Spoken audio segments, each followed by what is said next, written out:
So mga idol, ang iluluto natin mga idol, paksiw na papagot. Yan. Masarap to mga idol. Dito tayo sa banga magluluto. Pwesto na natin. Ito yung papakol na maliliit. Papagot, pag ang tawag dito. Yan. Mga idol, masarap yan.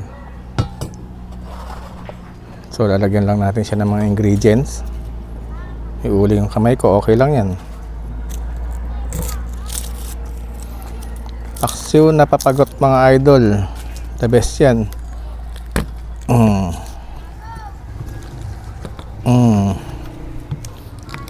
Yun. Yan. Oops. Walang paminta, lalagyan ko na lang siya ng paminta mamaya mga idol.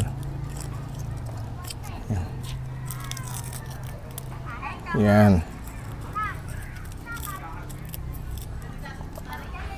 Bigyan natin siya ng luya. Itong luya natin medyo lanat na pero okay yan. Nugasan ko na yan mga idol, kaya goods na goods yan.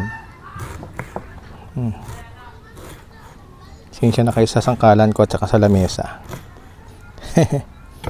Yan. Masarap yan paksiw na papagot mga idol.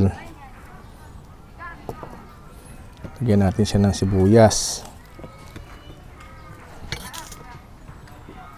Sa mga hindi nakakakilala sa isda na yan mga idol, isdang dagat yan. Alam ko nakukuha yan sa malalim na lugar. Doon yan nakukuha. Kaya hirap din yung mga mangingisda natin na kunin yung ganyang klaseng isda.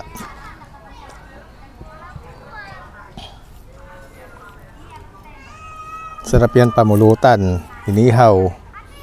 Pero ngayon mga idol, paksiw naman. Para medyo kakaiba. Diba? Paksiw na papagot. Masarap yan mga idol. Isa pa. Sa pagluluto naman mga idol tsaga-tsaga lang. Pasipagan lang yan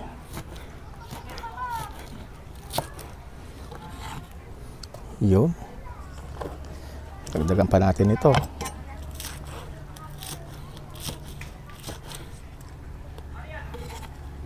Yun. Lagyan natin siya ng Ajinomoto. Yun. Kuha ko ng asin. Wait lang. Asin po ang pampapalasa natin yan. Pampaalat. Yan. Asin. Tapos ang suka natin mga idol. Ito. Sukang sasa. Yan. Ang sarap niyan mga idol. Lalagyan ko lang siya ng paminta. Yun lang ang hindi ko nabili. So isasalang ko na ito mga idol. Papagot. Tara, salang na natin. Alright. Ayan po ang ating paksiw na papagot. Napakasarap niyan mga idol.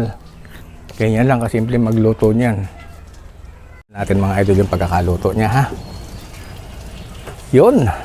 Yan ang paksiw na papagit mga idol. Napakasarap niyan.